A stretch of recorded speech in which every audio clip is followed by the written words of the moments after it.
Well, welcome to the David Pfieffer Open Day. A little different this year, of course, a different world we live in, but that doesn't mean we can't take the chance again as years gone by to talk about the season that's been with David and also the results that have happened in the last 12 months and also horses for sale and horses that are the coming champions of the turf for tomorrow for the stable.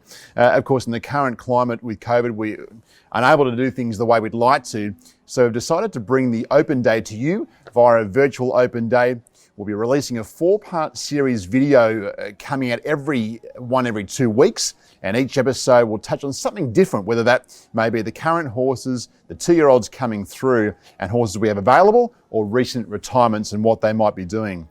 This week, we'll be having a look at a couple of cracking young colts that are stamping themselves as early 2-year-old running types. A look at a couple of promising 3-year-olds who've recently raced, and we'll also take a look at some upcoming runners for the weekend. So stay tuned. We have a surprise at the end and a little competition for viewers who like and share this media on the social media platforms. So let's kick off and have a chat with David and talk about the most exciting day of the year. I think for you, David, would have been I'm excited when she won the Galaxy on Golden Slipper Day. There's no one there, but David, I'm sure that didn't matter too much. It was one of those days that I've obviously been waiting a long time for. I pictured it to be a bit different on the day, but it was good to finally get that illustrious Group 1. And it was a bit of a surreal feeling, especially you're expecting to hear the Golden Slipper Day crowds, the roar of the people behind you, and the shaking hands and cuddling with owners and so forth, and all that was pretty much out the window. You listen to the race with an empty grandstand. It more or less felt like you're at a barrack trial. So it was different, surreal, but it did feel good. But a reward for a mare who's always been of that Group 1 class. I mean, you know and you hope that was always coming one day. Yeah, well, you always thought that the handicap Group 1s are going to be her target. Get down those lightweights. She's always raced against good company, raced and held her own against good, solid sprinters and run, broke track records and so forth. So it was good to get that win. She was obviously come towards that retirement door, but it was good to get that Group 1, and for me and for her. She's off to stud now. I dare say you'll be looking forward to maybe training her progeny down the track. Who will know? But it's time for her to be a mum. Yeah, so she's gone back to Bell River to be take that next step in her career. She's going to be a broodmare now. I know the Ferguson family have been weighing up options of where they send her. They're looking at the likes of Lonhro, Brazen Bow and Piero. So they've got a tough sort of decision on their hands. I suppose myself, I'm hoping that first foal's a nice little filly. She was the highlight of the season, no doubt, but in what was a really good season for the stable, you had 38 winners with a strike rate of 14%, and if you had $1 on every runner you saddled up, you'd have made a 28% return on the investment for the year, which is better than a lot of stock markets going around at the moment. So the stable performed really well, and this combined with winnings of over $2 million in prize money, man, it was a great year. How do you put yourself in the mindset to go and do that again? I suppose what I could pride myself on is over the past years, since I've started training every year, my stable's got stronger. The records stayed strong. We've had more and more winners each year, so the quality of stable is improving. I've got a great team of clients in the stable, and I dare say you just want to keep improving that stock. You get that good young stock through, and hopefully keep producing more horses and try and replace the good ones that have been there. And it comes down, I'd imagine, David, to the placement of horses. We look at racing in this state. You can go to Nowra and race for great money. You can head out to Bathurst if you want to race for great money. Win races in town. The placement's vital, and it appears you're doing that pretty well. Yeah, so racing New South Wales is very, very healthy at the moment. You get good prize money wherever you go. And placement of a horse, I think, is highly important. The consistency of what track you race on, to the style of how that horse races, and I think a lot of that's got to be taken into account. So I do pride myself on placing the horses. I don't concentrate my strike rate, but I think how how I place horses maintains that strike rate. So, it's all about putting horses in the right races and getting the right results. My old boss used to say to me, try and keep yourself in the best company and your horse in the worst. So I think if you run off that motto for a while, I think you're going to win more races than you're going to lose. New season's upon us, David. You spoke about the 2-year-olds coming through, and we'll talk about some of these youngsters shortly. But as a whole, are you happy with what you see coming through with the babies in the team? So we've secured a good bunch of yearlings this year. It's probably the best and the biggest stock I've probably secured in my time of training. We've been lucky enough to be active at all sales and secure horses, whether in sales, new clients, or even possibly a tried horse here and there. So I've secured a big team and probably helped set me up for the next couple of years. But all of that's obviously good off the back of a good team I've got behind me with solid foreman, Keith, who's been with me for many years. She's the backbone of the joint. Many of my current owners probably know that I relate to her as saying that she's the boss and I'm just the trainer. So she marches the troops around the barn like it's her own. So it's good to have someone like her on my side. I've got a great team of staff, great team of riders. So all of that is a good recipe to run your stable properly. I think any trainer would agree with that, or any business really. It all comes down to the staff that you employ and have with you. So I'm lucky enough to have a great team with me, and that's going to help me develop this new upcoming stock. Let's jump in and talk about the first of these young horses. Of course, the Magic Millions starts the sales series for the year. It's generally a hot sale, and this year was no different. Let's talk about the Vancouver colt from Euro Chick, of course, by a Golden Slipper winner out of the De Heer mare in Euro Chick. Now, all the foals have been winners, including Al Burke, who was stakes players as a 2-year-old. So you hope this bloke might come and be the same. And based off the physicalities of this colt, he might be the best one yet. He's a great mover. He walks with plenty of confidence, and he seems to have the attributes you want to see in a good 2-year-old. He's built the right way, and I'm sure you can see him get to the track. He was a $240,000 yearling, so you had a crack there, David. You went and bought a good style of Vancouver colt, and the winners are coming for the Slipper winner as well. Tell us about this fella. He's a really nice colt. I've got a lot of time for him. I actually bought him in relation to his half brother that I got in the stable, which actually has his first start this Saturday at Hawkesbury. He's a really nice, so thin colt. Unfortunately, he's had a slight wind issue, but I don't think that's going to slow him down. He's a really nice style of horse. He's had a couple of trials. He's still learning his trade, but whatever he does this Saturday, he's going to improve. But off the back of that, I've looked at this Vancouver colt, who is a really nice horse. He's strong. He had a solid walk behind him. I love seeing a horse with a great walk. I think it's a true sign of an athlete. And as you said, he's half to that Al Burke, which stakes place the 2-year-old, which is actually behind Yes. So I think it's great form lines there. Coming off a great farm, bred well, and he's come from the right sale. So he's in work now. Possibly jump out in the early 2-year-old jump outs next week, and I suppose the grand final plan for this 2-year-old season is to try and get towards that Magic Millions race. Is there a chance to get involved with this colt still? There's a small bit left in him. Really nice colt to be involved in, and he's surprisingly he's still some left in him. But look, I really like him. There is some left in him, and I'd love to get him finalised before we get the jump outs more than anything. And at this time of year, they'll put their hand up. And you just don't know with these youngsters. No, exactly right. So, like I said, at the moment he's got that strong bone structure behind him. He's got plenty of muscle on top of him, so he's got that real attribute to look like an early going 2-year-old. Speaking of colts whose values are increasing by the day, let's touch on the winning Rupert youngster out of Wabil. Now, that makes this colt a half-brother to Yamazaki, who's a great horse for your stable. Of course, fourth in the toy show last Saturday. An amazing summer she had up there in Queensland and the Gold Coast. She was the second favourite in the $1 Million Fillies and Mares race, going down 2 lengths to Invincibella. So he's a half relation to a terrific mare you know so well. And I'm sure a youngster you're very happy to have in the stable. Yeah, so obviously winning Rupert, it's been a long time here at Warwick Farm, and I got to see him, and he wasn't overly big, but obviously he was fast, had speed. He's got track records, now sends a stud.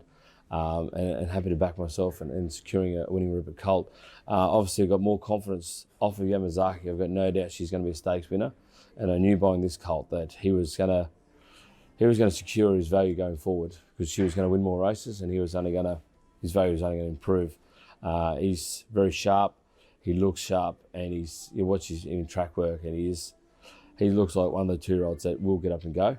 He's an English horse, so we'll look to that race here at Warwick Farm early next year, and if he can live up to his track work, he's definitely going to have himself here. Yeah, we're doing our recording here, and from Riverside, it'd be nice to bring you back for an English Millennium and have a crack for $2 million. Yeah, so exactly right. I dare say the team involved in him will really light this hotel up that night if he wins. This winning Rupert colt, half to Yamazaki. Does some of the connections of Yamazaki want to come in him as well? Yeah, so before the sale, we spoke with the crew and showed our intentions of possibly securing this colt, and pretty much the majority of the people involved in Yamazaki have pretty much all backed up, and I suppose they probably spent their prize money they picked up in January and lashed out on this bloke. So at the moment, it looks like a pretty solid investment. Well, David, these lovely colts are going to hopefully lead the way, but let's go to the fairer sex. You've got some nice fillies amongst the team at the moment coming through the ranks. Yeah, so obviously the record with fillies is strong, and I've secured some really nice fillies this year as well that we'll touch on over coming up episodes. I suppose the record with the fillies have been strong. Let's hope that keeps up. Let's talk about one of those fillies. Her name is Blossom Star. She was the short price favourite at Kembla last weekend, but things just didn't seem to go her way, and she wasn't quite herself. And what she showed in the first preparation, and she kicked off the career at Kembla Grange with an unlucky third, and she never got a crack at them. And she went to the Metro level and again didn't have the best run in transit before going to Goulburn and winning in great fashion. So she's a filly with her fair share of ability. That recent trial was really good. She finished amongst horses like Peltzer and Doubtland. How did Blossom Star come through that trial, and what are her plans coming up? So obviously first up, she was very disappointing at Kembla. I'm not losing faith that she's come through with a few issues that I will get on top of. I don't have any fear of getting her back right and getting her back to the track. But she's a really nice filly going forward. And I think that... it's being of things didn't go right from the day, but look, she's a nice filly going forward. I definitely wouldn't get off following her. She's a nice filly. Talking about a city class filly at a point, you like to think? I think easily at some stage. Yeah, I think she's, like I said, a really nice filly, and at some stage she's going to make Metro level. She's still a bit immature. Sort of showed a little bit of that on Saturday, but as I said, she's come through with a few issues that we will get on top of. But we definitely haven't seen the best of her.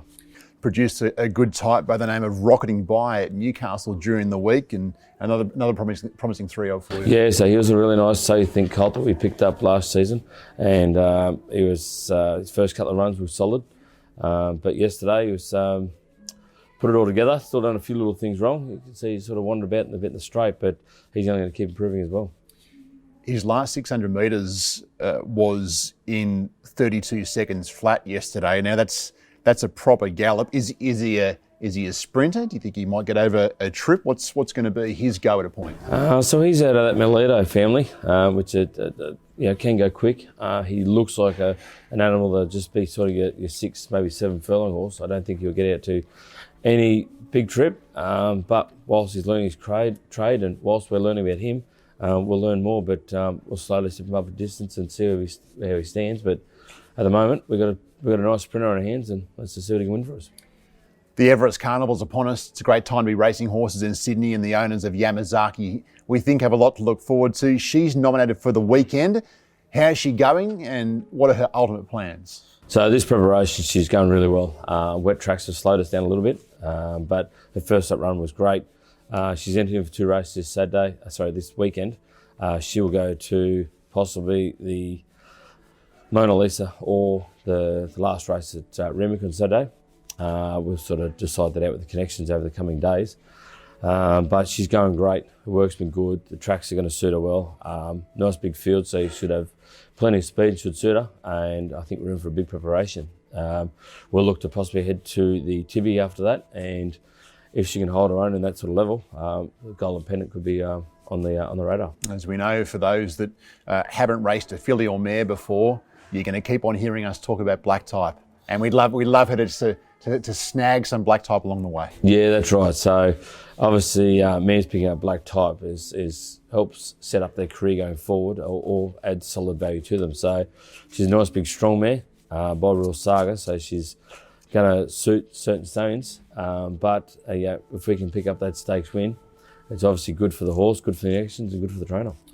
Notice you have a 3-year-old nom for Hawkesbury on the weekend named Klopp in a maiden there. I think he's a half-brother to the Vancouver Euro chick. Tell us a bit about Klopp and what you expect for the weekend. So he's a lovely, big, strong animal, nice horse, and he's still learning his trade. He's a couple of trials, he's done a few little things wrong. So I've just put him in a short 1,000-metre race at Hawkesbury on Saturday. But I expect him to jump well, probably settle in the back of the field, but I just want him to learn all the basics and attack the line, and I think he will do that. I think he's going to be better when we see a bit of sting in the ground, but he's a lovely, big, strong horse, and he'll look like a standout in the yard. Okay, give us a rundown on some other horses that might appear for the stable across the weekend. Ghostly's the only other one that's in for the weekend. He's been a tough old stager. He's been in good form. He's been loving the change of routine, so he's been taking them trips down to Kurnell down there on the beach. So he's loving life at the moment. So we should see if we can trade places. It's a great resource down there. That beach at Kurnell. We see vision now and again of the plains in the background, but it's a great place for the horses, and they can just wade through the water there, and it must be good for recuperation. So down there at Kurnell is quite nice. It's a bit of a hike, but because there's minimal waves, you get that nice flat water, nice flat sand. Trip went yesterday with Lure Me In, Love Shack Baby and Ghostly. So they're all in full work, in full preparations, all heading to the races very soon. So it seems to work really well for these older horses, and helps aid recovery, and obviously post-race is always important too. Speaking of Lure Me In, looks to have tried really well, and fingers crossed in for a good prep. Yeah, so J-Mac was really happy with his horse. He's booked for him first up, and we're looking to slowly step him up in this preparation. Last prep he was good, but we've really got our eyes set on him for this preparation of doing something a bit better. I suppose a Sydney stable, you'd like to stay here in Sydney if you can. We know how COVID restrictions are. Just to maybe put your owner's mind at ease. I mean, Melbourne is an option, but you'd obviously like to be winning some big races here over the carnival. Yeah, so travelling in a state that we have no fear of trying to do with the COVID restrictions, it makes it tougher. But it's all about probably finding the right race for the right horse. So if races pop up and we do have to travel, we'll use whatever resource we can to do it. Sometimes it comes down to find the right track or even the right track surface. So with the recent rain and weather and so forth, it's been tough. But now spring's hitting. We've seen some good weather, some good sun and some good tracks. So I think last Saturday was the first good track we've had for 5 months, I think it was. So I think it's a bit different for not just the punter, I think it's different for the horse too. So hopefully it keeps up and we'll have a good spring with it. And finally, we have an exciting announcement for all of our viewers, whether you might be an existing owner or a new owner wanting to get involved. And the incentive is there's a chance to win a 2.5% share in a 2-year-old, a new season 2-year-old trained by David. Now, get amongst your social media here. Just jump on Facebook and like and share the video. Also jump on Instagram and like and share your story. And if you're a Twitter fan, like and retweet there as well. And if you do it in all 3 places, it's a better chance of you to win this 2.5% share in a new season 2-year-old. And this will continue on and be announced in the final part, episode 4, a few weeks from now. The more videos you like and share and the more people you get involved, the better your chance of winning. We know racing's a great game to get people involved. You make lifelong friends in racing, and Pfieffer Racing would like that to be the way. There's consolation prizes along the way. So David, get involved across all your social media platforms and your chance to win 2.5% in a new season youngster. Yeah, so obviously the concept behind that is just to help promote my business, help get people involved, get a lot of people active in social media on my pages and in my stable. So there's obviously a 2.5% share in the racehorse there, and hopefully she's a beauty. But also along the way, we'll look at some little bonus prizes with hats, beanies, and vests and so forth. But look, it's just all about just getting everyone united, get them all involved in the stable, and hopefully we can all race a horse together.